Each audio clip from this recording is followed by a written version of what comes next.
प्रिय विद्यार्थियों, DSS online कक्षा में आपका स्वागत है। मैं हिंदी अध्यापक हिम्मती नंदन सिंह। आज हम सभी हिंदी व्याकरण के अंतर्गत अध्याय 12 सर्वनाम के बारे में अध्ययन करेंगे। इसके अंतर्गत हम ये पढ़ेंगे कि सर्वनाम का अर्थ क्या है, सर्वनाम की परिभाषा क्या है और सर्वनाम के कितने भेद हैं। उन सभी का क्रमबद्ध तरीके से हम अध्ययन करेंगे उदाहरण सहित। तो आइए स्टार्ट करते हैं कि सर्वनाम क्या है, इसका अर्थ क्या है और इसकी परिभाषा क्या है। तो सबसे पहले जो है सर्वनाम दो शब्दों से मिलकर बना हुआ है, सर्व और दूसरा जो है नाम। इन दोनों को मिलाकर बना है सर्वनाम, जिसमें सर्व का अर्थ होता है सभी। सर्व का अर्थ क्या होता है? सभी। और नाम का मतलब होता है नाम। क्या नाम का अर्थ जानते हैं? नाम यानी सभी का नाम, यानी सभी के नाम।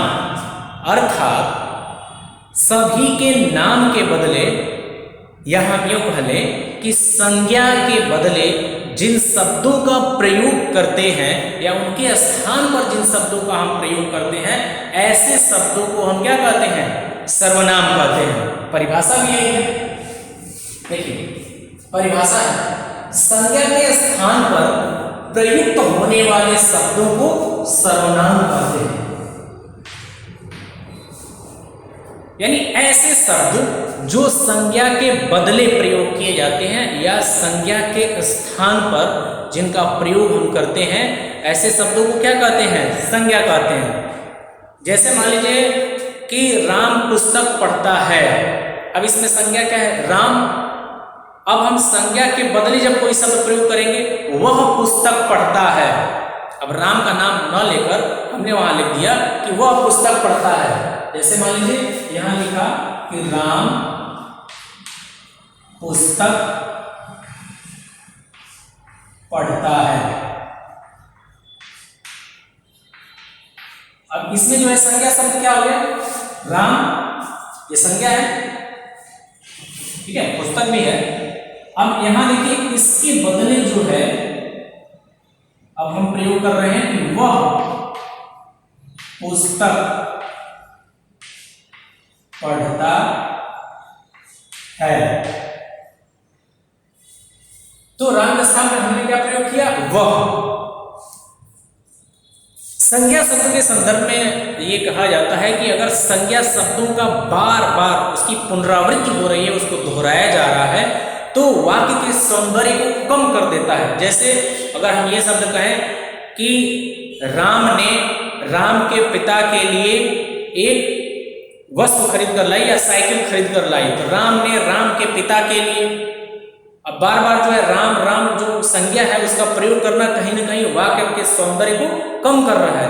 तो वाक्य की सौंदर्यता को और बढ़ाने का कार्य करता है ये सर्वनाम। जैसे अब इसी सेंटेंस को देखिए कैसे हम कर सकते हैं कि राम यानी राम ने अपने पिता के लिए साइकिल खरीदी। अब ये क्या है? ये जो है उसकी अपेक्षा बहुत सहज और ग्राह्य हो जा रहा है।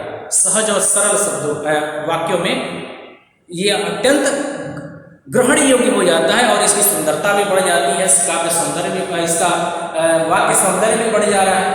तो इस संदर्भ में हम संज्ञा का प्रयोग करते हैं और सर्वनाम का कब प्रयोग करते हैं, ये आपने जाना कि संज्ञा के बदले जब हम किन शब्दों का प्रयोग करते हैं, जिन शब्दों का प्रयोग करते हैं उन्हें हम क्या कहते हैं? सर्वनाम कहते हैं।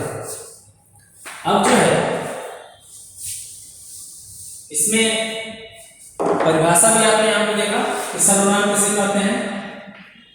सर्वनाम कहते हैं। अब जैसे यह, वह, तुम, आप, हमने, हमको, हमारा, तुमने, तुमको, तुम्हारा, ठीक है, कौन, किसको, किसका, किसने, कोई, कुछ, ये जो शब्द हैं ये क्या है? सर्वनाम का संकेत करते हैं, सर्वनाम को संबोधित करते हैं, अर्थात संज्ञा के स्थान पर इनका प्रयोग किया जाता है।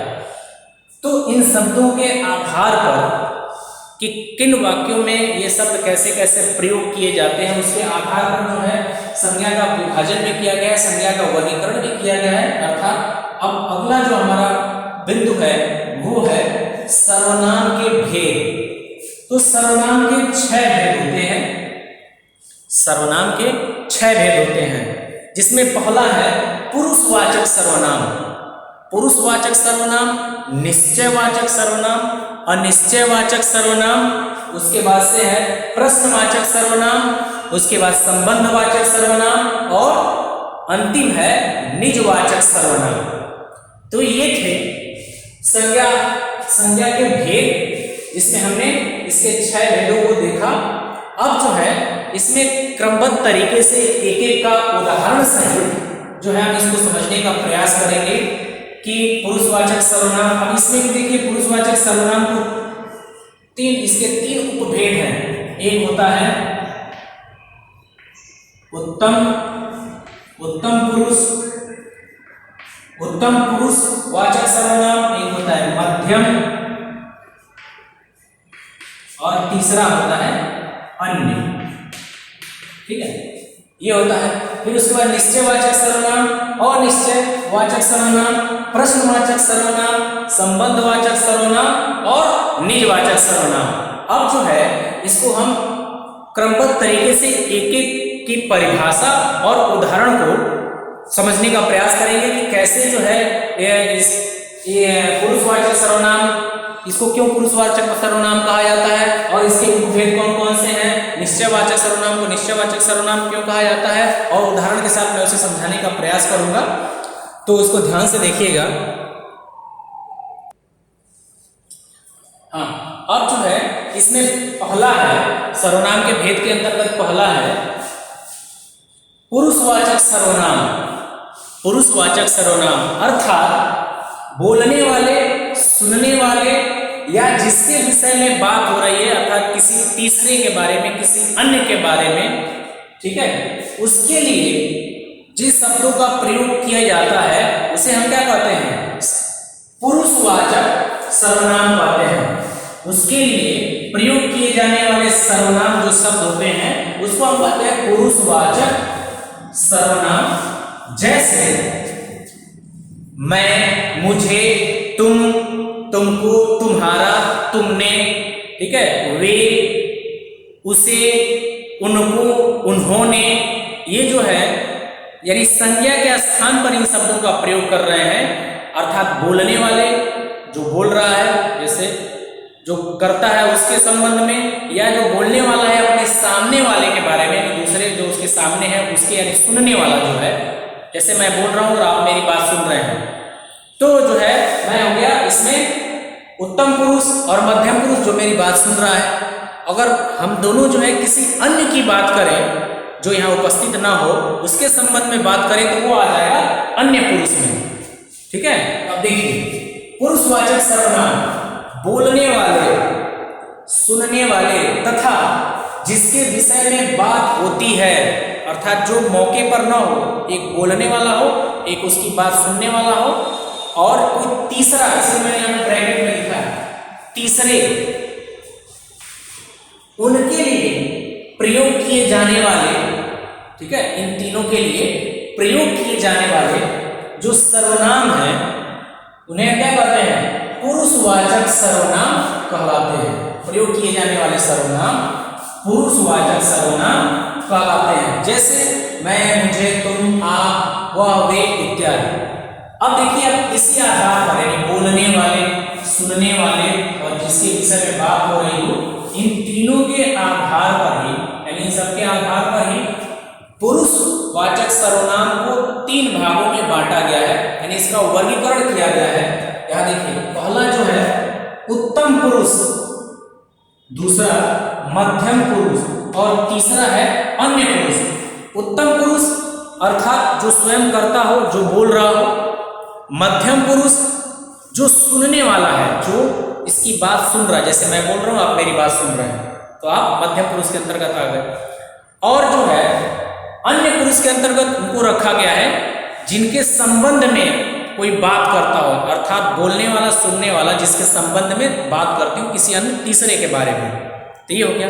अब देखिए जैसे उदाहरण से आपको समझ में आ जाएगा। उत्तम पुरुष में मैं, मुझे, मुझको, हम, हमने, हमारा इत्यादि। ठीक है। अब इससे कोई भी सेंटेंस बनाइए, यानी मैंने हिंदी पढ़ाया। ठीक है, मैंने हिंदी पढ़ाया, मैंने भी हो जाएगा। मुझको पढ़ाना पसंद है, हिंदी पढ़ाना पसंद है। ठीक है, ये हो जाएगा। और यहाँ पे हमने हिंदी पढ़ा।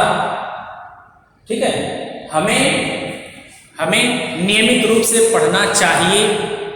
ठीक, अब ये हो गया मध्यम पुरुष में। तो इस तरह से जो है आप वाक्य बना सकते हैं इसको समझने के लिए। और अन्य पुरुष उसी प्रकार तुम, तुम्हें, तुम्हारा, तुझे, आप, आपने। ठीक है, ये सब जो है आ जाएंगे मध्यम पुरुष के अंतर्गत। अब इसके बाद जो है तीसरा है अन्य पुरुष, यानी जो बोलने वाले और सुनने वाले जो है जब किसी तीसरे की बात करें, ठीक है, तो उसको हम अन्य पुरुष कहते हैं। अब इसके लिए जैसे वह, वे, उसे, उसको, उन्होंने इत्यादि।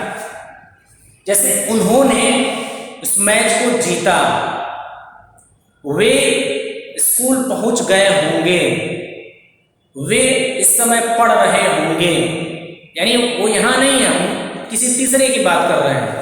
ठीक है, तो ये इसके अंतर्गत आ जाएगा। अन्य पुरुष के अंतर्गत वह, वे, उसे, उसको, उन्होंने इत्यादि। तो ये हो गया सर्वनाम के भेद के अंतर्गत पहला जो इसका भेद है पुरुषवाचक सर्वनाम, उसकी परिभाषा उदाहरण सहित, और उसके जो है कितने भेद हैं, 3 भेद हैं, उसका जो है क्रमबद्ध तरीके से यहाँ पर वर्णन किया गया।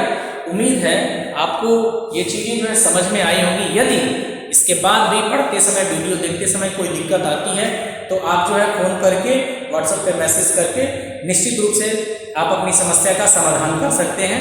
अब अगले वीडियो में हम लोग पढ़ेंगे सर्वनाम के अन्य जो भी 5 भेद हैं उसके बारे में। आज के लिए इतना ही, धन्यवाद।